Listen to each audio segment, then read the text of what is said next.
हम बात करें किसकी, डिक्रीमेंट ऑपरेटर की।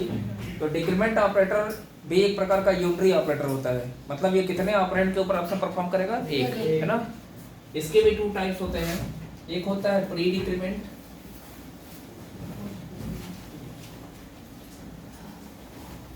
एक होता है प्री डिक्रीमेंट,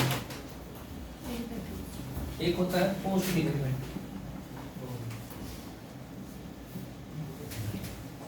प्री डिक्रीमेंट कब होगा, जब डिक्रीमेंट ऑपरेटर ऑपरेंड के पहले लगा होगा तो प्री डिक्रीमेंट, और जब डिक्रीमेंट ऑपरेटर ऑपरेंड के बाद में लगा होगा तो पोस्ट डिक्रीमेंट। अब चाहे माइनस माइनस ए हो या ए माइनस माइनस हो, दोनों का मतलब होता है A is equal to A minus one, A is equal to A minus one.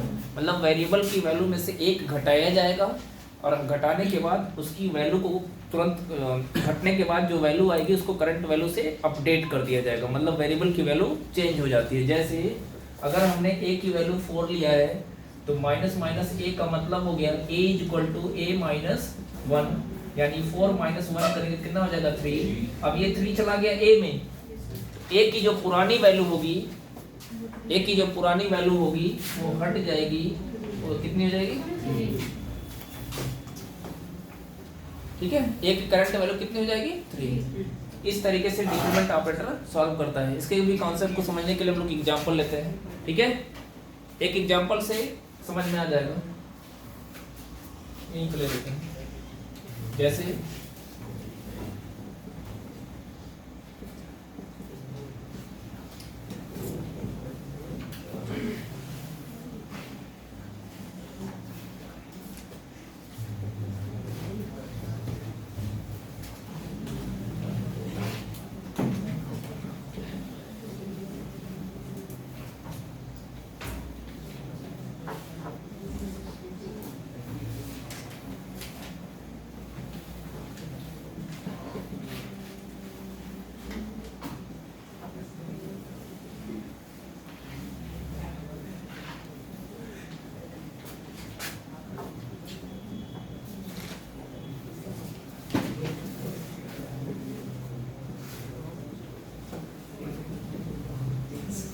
इसको भी देखें, एक मिनट पहले देख लीजिए। यहाँ पे हमने एक प्रोग्राम लिया है जहाँ पे हमने a की वैल्यू 5 ले लिया, b की a की वैल्यू 4 ले लिया, b की वैल्यू 5 ले लिया, और इसमें हमने दो इक्वेशन बनाया हुआ है, b is equal to minus minus A plus b is equal to ठीक है प्लस b माइनस माइनस। पहला इक्वेशन क्या है, b is equal to minus minus A plus b minus minus. दूसरा इक्वेशन है a is equal to b minus minus plus a minus minus. और प्रिंटअप में देखिए a और b की वैल्यू प्रिंट कराई गई है, यानी हमको a और b का मान निकालना है। अब इस प्रोग्राम में हमने प्री डिक्रीमेंट और पोस्ट डिक्रीमेंट दोनों को इंक्लूड कर लिया है, और दोनों को इंक्लूड करने के बाद हमको बताना है, मतलब दोनों आए हुए हैं, अब उसके बाद बताना है कि हमको a और b का मान कितना होगा। तो कैसे बताएंगे उसको देख लेते हैं, ठीक है। हम यहीं पे साइड में सॉल्व कर लेते हैं। सबसे पहले आपको पता है मेन से एग्जीक्यूशन स्टार्ट होता है। किसी भी प्रोग्राम का कॉन्सेप्ट समझना है तो आप मेन से स्टार्ट करिएगा, ठीक है।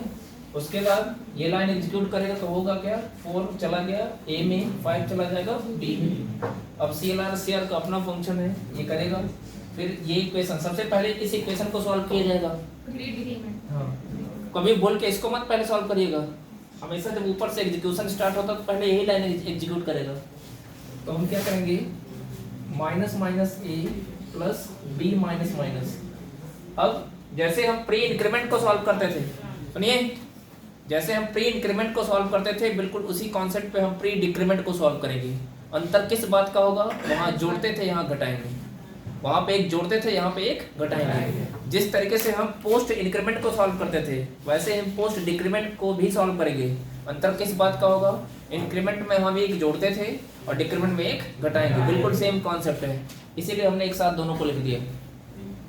अब वैल्यू पुट करेंगे तो a की वैल्यू कितनी है 4 और b की वैल्यू कितनी है 5, और साइड में आप अलग से a और b की वैल्यू लिख लीजिए ताकि आंसर हम अपडेट करते रहें।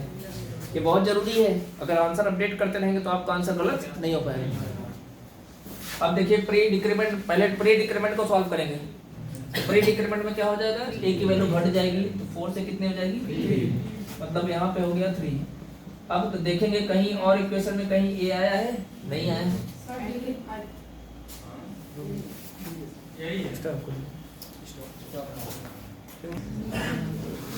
पहले देखें यहाँ पे अब खाली पोस्ट डिक्रीमेंट बचा है, तो उस केस में हम करेंगे क्या, पहले इक्वेशन को सॉल्व करेंगे।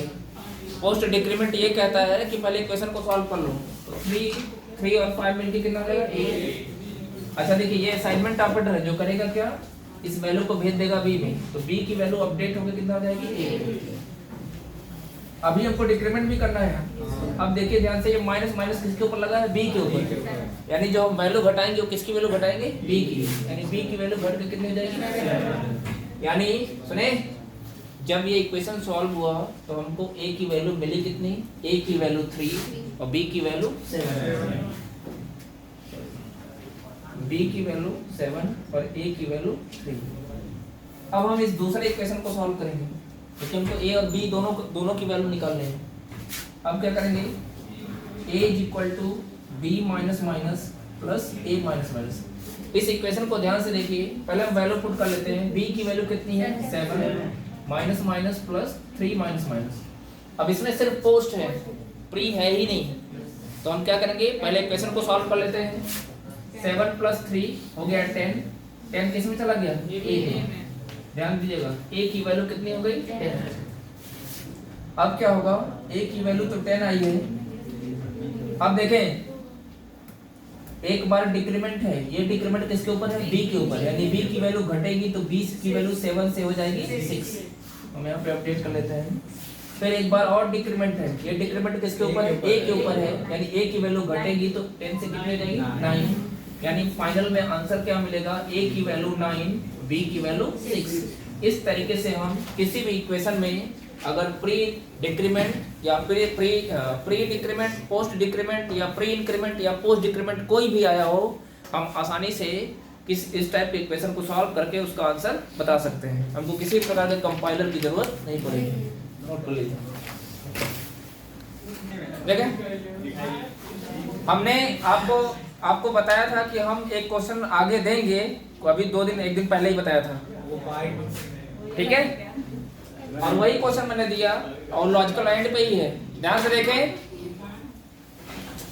यहाँ पे क्या करना है, पहला चीज आप जब भी आपसे आउटपुट वाले क्वेश्चन पूछे जाए तो ये देखिए प्रिंटर में किसकी किसकी वैल्यू प्रिंट कराएंगे। सबसे पहले तो वही देखो, उसके बाद इक्वेशन सॉल्व करो, नहीं तो पता चले हम इक्वेशन सॉल्व कर लिए, हमको पता ही नहीं किसकी वैल्यू प्रिंट कराएगी, क्योंकि आउटपुट में वही आते हैं जो प्रिंटर में दिए गए होते हैं। ए की वैल्यू पूछा है, बी की वैल्यू और सी की वैल्यू, ठीक है। दिक्कत जानते हैं किसकी वैल्यू में हुआ है, बी का आंसर सबका गलत आया है, सिर्फ बी का, बाकी सब सही था। बाकी मैंने चेक ही नहीं किया, मुझे चेक भी क्या करना था, सिर्फ बी की वैल्यू, मुझे और कुछ चेक भी नहीं करना था। सुने इक्वेशन क्या लिखा गया है, c is equal to a and plus plus b। a की वैल्यू रखते हैं, a की वैल्यू कितनी है 0 एंड प्लस प्लस b की वैल्यू कितनी है 10। अब ध्यान दीजिएगा,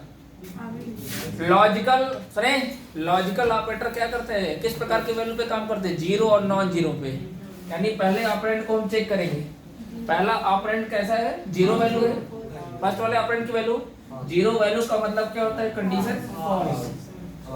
अब कंडीशन जब फॉल्स हो गई तो आगे जाएगा ही नहीं, तो जब आगे गया नहीं तो इंक्रीमेंट कौन कर दिया, इंक्रीमेंट जो हो गया, जब आगे हो गया ही नहीं तो इंक्रीमेंट कहाँ हुआ, तो जब इंक्रीमेंट होगा नहीं, सुने यहाँ पे ये चूंकि आगे जाएगा नहीं चेक करने, तो यहीं पे मिल गया फॉल्स, फॉल्स का मतलब 0, सी की वैल्यू आएगी 0, ए और बी, ए की वैल्यू 0 तो दिया गया है, बी की वैल्यू 10 आएगी। ये तो मैं लिखे रुके